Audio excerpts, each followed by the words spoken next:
Hello मेरे प्यारे बच्चों, कैसे हैं आप लोग। आप सबका स्वागत है आपके खूबसूरत channel chemistry bye PC sir पर। और नाम तो सुना ही होगा, मैं पीसी सर। बच्चों, आज आपको हम सिखाने चल रहे हैं केमिकल बॉन्डिंग की अगली सीरीज में आयनिक बॉन्ड, जिसे आप इलेक्ट्रोवैलेंट बॉन्ड के नाम से भी जानते हैं। क्या होता है इलेक्ट्रोवैलेंट बॉन्ड, कैसे बनता है इलेक्ट्रोवैलेंट बॉन्ड, इसकी क्या प्रॉपर्टीज़ है, इसके क्या कंडीशन है बनने की, बहुत सारी बातें हम लोग करेंगे। वीडियो को आप लास्ट तक देखिएगा, पूरा वॉच करिएगा। कोई भी क्वेश्चन आपके हाथ से जाने नहीं पाएगा एग्जाम में, इस बात की गारंटी है। बस वीडियो को कंप्लीट वॉच करिए। तो क्या होता है आयनिक बॉन्ड, और अगर पीछे की वीडियो आपने न देखा हो, ऑक्टेट रूल क्या होता है, लिमिटेशन ऑफ ऑक्टेट रूल क्या होता है, तो आप YouTube में सर्च करिए chemistry bye PC sir octet rule, video आपके सामने आ जाएगा। उन वीडियो को भी आप देखिए। तो बात करने चल रहे हैं इलेक्ट्रोवैलेंट बॉन्ड या फिर आयनिक बॉन्ड। कहते हैं कि अगर आपको इलेक्ट्रोवैलेंट या आयनिक बॉन्ड बनाना है तो इलेक्ट्रोवैलेंट और आयनिक बॉन्ड इलेक्ट्रोपॉजिटिव और इलेक्ट्रोनेगेटिव एलिमेंट्स के बीच में बनता है। इसी बात को और सिंप्लीफाई अगर करें तो सीधा सीधा हम ये कह सकते हैं कि इलेक्ट्रोवैलेंट बॉन्ड मेटल और नॉन मेटल के बीच में बनेगा, क्योंकि मेटल इलेक्ट्रोपॉजिटिव होगा, नॉन मेटल इलेक्ट्रोनेगेटिव होगा। और आयनिक बॉन्ड या इलेक्ट्रोवैलेंट बॉन्ड बनने के लिए हमेशा एक या एक से अधिक इलेक्ट्रॉनों का कंप्लीट ट्रांसफर होगा metal to non metal, electropositive से इलेक्ट्रोनेगेटिव। यानी आयनिक बॉन्ड जो बनने वाला है ये ट्रांसफर ऑफ इलेक्ट्रॉन से बनेगा। यानी इलेक्ट्रोवैलेंट बॉन्ड जो है ये bond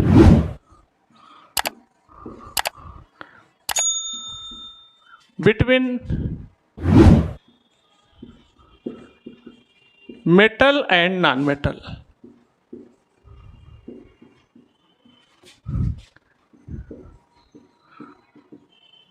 metal and non metal, या आप कह सकते हैं बिटवीन इलेक्ट्रोपॉजिटिव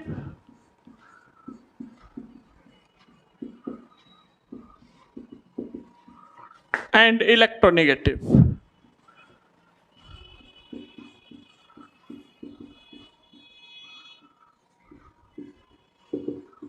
इलेक्ट्रोनेगेटिव कैसे बनेगा? बाई ट्रांसफर ऑफ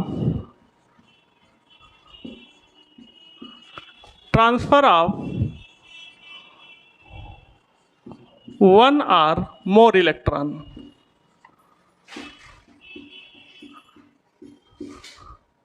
एक या एक से अधिक इलेक्ट्रॉनों का कंप्लीट ट्रांसफर होगा मेटल टू नॉन मेटल, तब बनेगा आयनिक बॉन्ड या फिर इलेक्ट्रोवैलेंट बॉन्ड। आइए देखते हैं कैसे बनता है आयनिक बॉन्ड। सपोज करिए कि हमारे पास कोई मेटल है,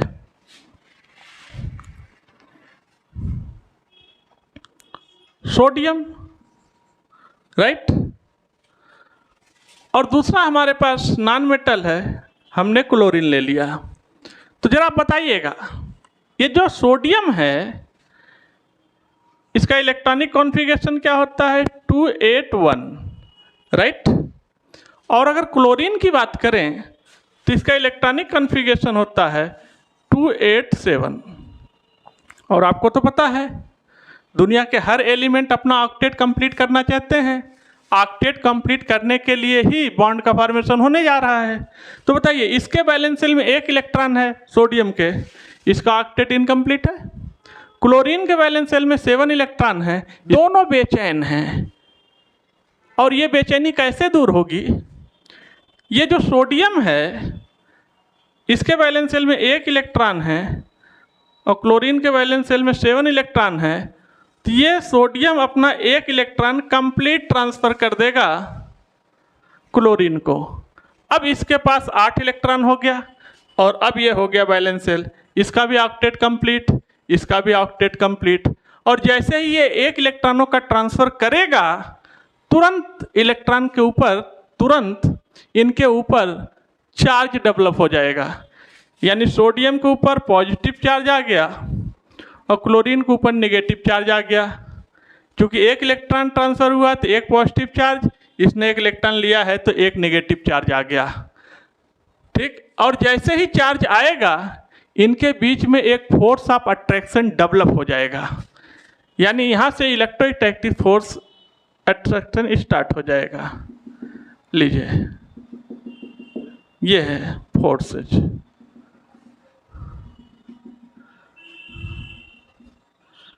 देखिए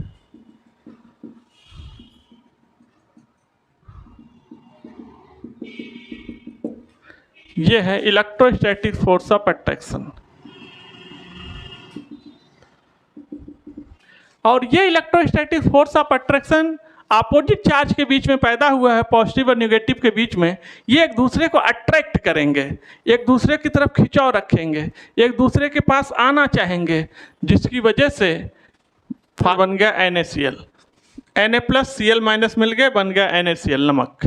ठीक, आइए कोई दूसरा एग्जाम्पल लेके भी आपको दिखाते हैं। सपोज करिए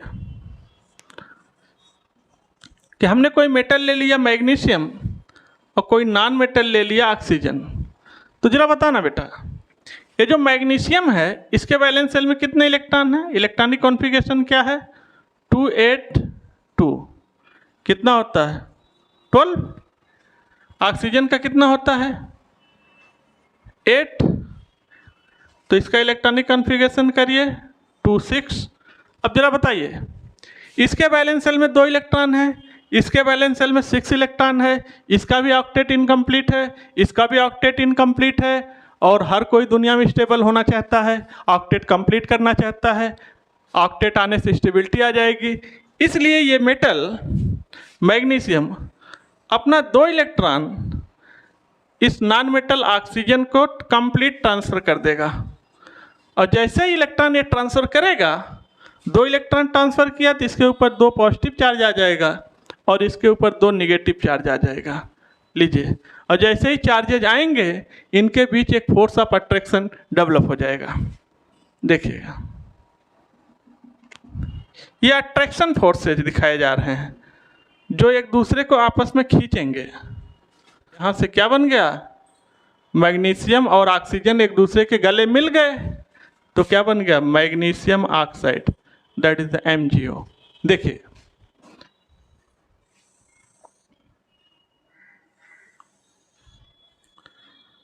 ये लिथियम और बेरिलियम,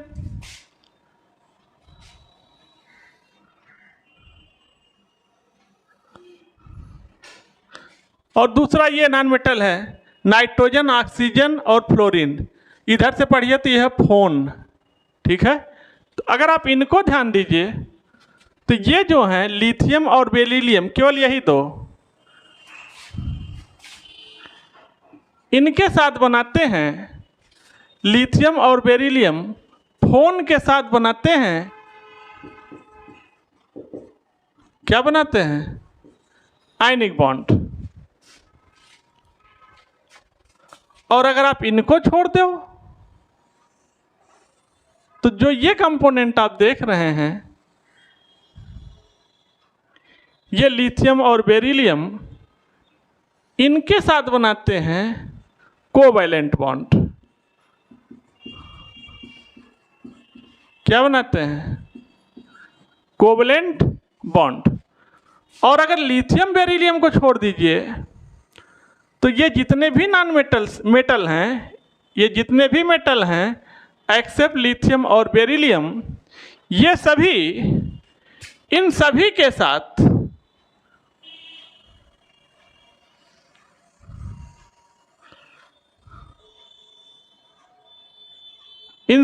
साथ ये बनाते हैं आयनिक बॉन्ड। लीजिए, तो जरा गौर फरमाइएगा, ये लिथियम और ये बेरिलियम केवल 2 मेटल ऐसे हैं जो इन नॉन मेटल के साथ आयनिक बॉन्ड बनाते हैं, और बाकी ये दोनों मेटल इन सारे नॉन मेटल के साथ फोन को छोड़कर कोवैलेंट बॉन्ड बनाते हैं। और बाकी जितने मेटल बच गए, ये सारे मेटल्स इन सारे नॉन मेटल के साथ आयनिक बॉन्ड बनाते हैं। यानी एक्सेप्शन कहाँ पर है? लिथियम और बेरिलियम के साथ। आपको ध्यान रखना एक्सेप्शन कहाँ पर है, लिथियम और बेरिलियम के साथ। लिथियम और बेरिलियम फोन के साथ आयनिक बॉन्ड, सबके साथ कोवलेंट बॉन्ड। और लिथियम बेरिलियम को छोड़ दीजिए तो सारे मेटल, सारे नॉन मेटल्स के साथ आयनिक बॉन्ड बनाते हैं ऑलवेज। बच्चों अब हम बात करने चल रहे हैं favourable condition of ionic bonding. कौन कौन सी कंडीशन है जो आयनिक बॉन्ड बनने में हेल्प करेंगी। ठीक है, 3 कंडीशन बेसिकली आपको देखना है। सबसे पहला, आयनाइजेशन एनर्जी ऑफ मेटल।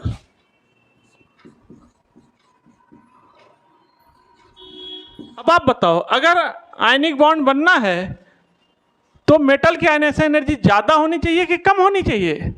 भाई बैलेंसर से इलेक्ट्रॉन निकालना है तो जितने कम एनर्जी में इलेक्ट्रॉन निकल जाएगा, पॉजिटिव चार्ज उतने जल्दी आएगा। पॉजिटिव चार्ज जितने जल्दी आएगा वो नॉन मेटल को उतने जल्दी अट्रैक्ट करेगा। यानी मेटल्स की आयनाइजेशन एनर्जी कम से कम होनी चाहिए। ठीक है, सपोज करिए कि कोई मेटल है, ये should be low, ionization energy कम से कम होनी चाहिए। जितना कम आयनाइजेशन एनर्जी रहेगा मेटल से इलेक्ट्रॉन उतने आसानी से निकल जाएगा। थोड़ा सा एनर्जी देंगे, इलेक्ट्रॉन बाहर, पॉजिटिव चार्ज आ जाएगा और बॉन्डिंग बनेगी अच्छी। अफिनिटी जितना ज़्यादा रहेगा वो इलेक्ट्रॉन को उतना तेज खींचेगा। बताइए, यानी इलेक्ट्रॉन अफिनिटी हाई होनी चाहिए। Ionization energy low, electron affinity high. Ionic वो निगेटिव होनी चाहिए और शुड भी हाई।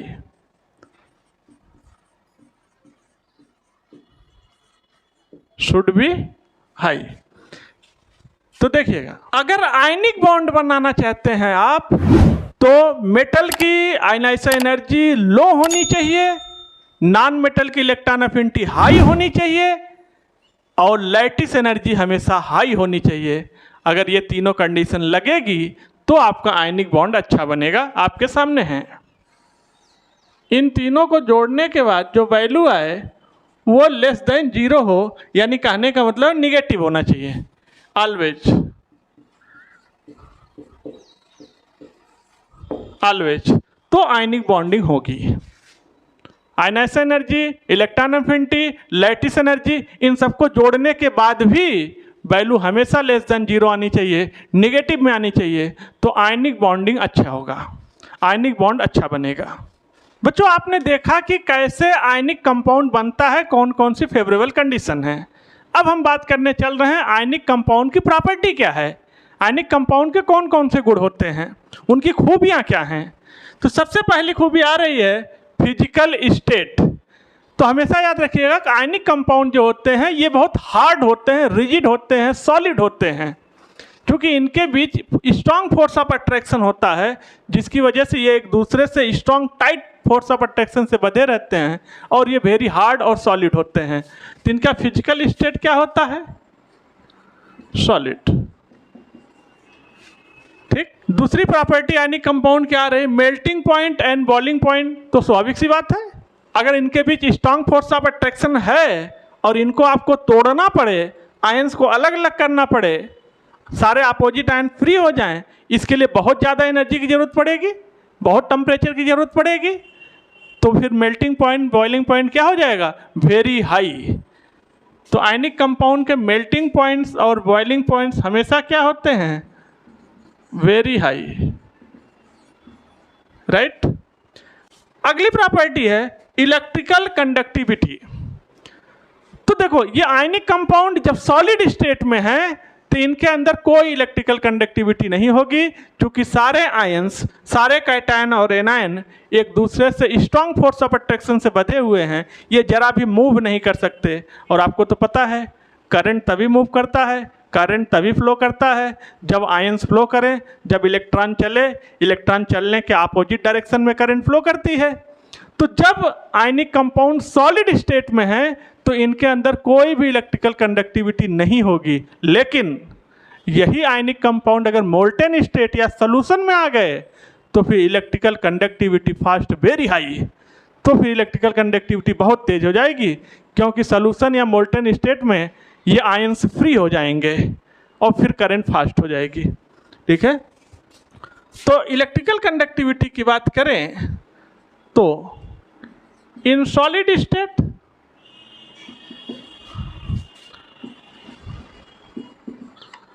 इलेक्ट्रिकल कंडक्टिविटी क्या है? निल, कोई भी इलेक्ट्रिकल कंडक्टिविटी नहीं है। लेकिन इन सॉल्यूशन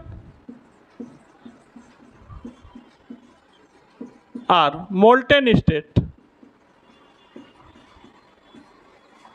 इलेक्ट्रिकल कंडक्टिविटी क्या होगी? Very high. फिर बहुत तेज करंट फ्लो करेगा, ठीक है। तो हम लोग अगली प्रॉपर्टी की तरफ मूव करते हैं। And next property is brittle nature. जो ये आयनिक कंपाउंड होते हैं इनके अंदर क्षणभंगुरता का नेचर होता है। ब्रिटल का मतलब क्षणभंगुर। अगर ये आयनिक कंपाउंड्स हैं, इनको आप बाहर से एक्स्ट्रा फोर्स देंगे, प्रेशर देंगे, फोर्स देंगे, तो ये आयनिक कंपाउंड छोटे छोटे पीसेस में टूट जाएंगे, ठीक है। तो इसी को हम बोलते हैं ब्रिटल नेचर, ठीक है। On applying force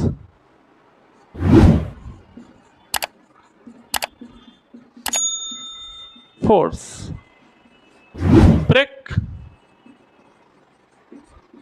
in small piece या पार्ट। स्मॉल पीस या छोटे छोटे पार्ट्स में ये क्या होंगे? टूट जाएंगे। नेक्स्ट प्रॉपर्टी आ रही है वाटर सॉल्बिलिटी।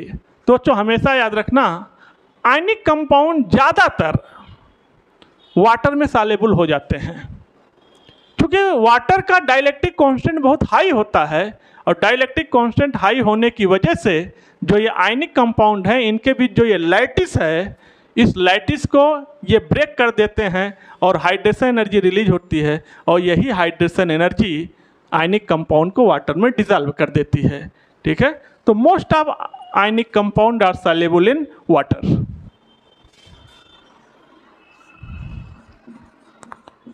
मोस्ट ऑफ आयनिक कंपाउंड सॉल्युबल वाटर। ज़्यादातर आयनिक कंपाउंड पानी में घुलते हैं, इसमें कोई डाउट नहीं है। नेक्स्ट प्रॉपर्टी आ रही है आइसोमेरिज्म। तो मेरे प्यारे बच्चों एक चीज़ याद रखना, वीडियो को कंप्लीट वॉच करिएगा, वीडियो को पूरा देखिएगा, कोई सवाल बचने नहीं पाएगा। आइसोमेरिज्म की बात कर रहे हैं तो जितने भी आयनिक कंपाउंड दुनिया में होते हैं, किसी भी आयनिक कंपाउंड का कोई भी फिक्स स्ट्रक्चर, कोई भी फिक्स ज्योमेट्री नहीं होती है। क्यों? क्योंकि इनके अंदर इनका जो बॉन्ड है, इन बॉन्ड की कोई डायरेक्शन नहीं है। ये नॉन डायरेक्शनल बॉन्ड होते हैं।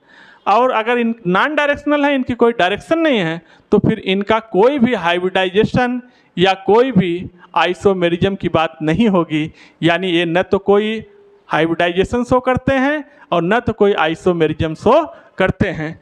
यानी आयनिक कंपाउंड कभी भी आइसोमेरिज्म शो नहीं करते हैं, सिंपल सी बात है, क्योंकि इनके बॉन्ड नॉन डायरेक्शनल होते हैं।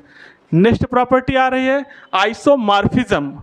तो सबसे पहले तो याद रखना कि आइसोमेरिज्म अलग चीज़ है, आइसोमॉर्फिज्म अलग चीज़ है।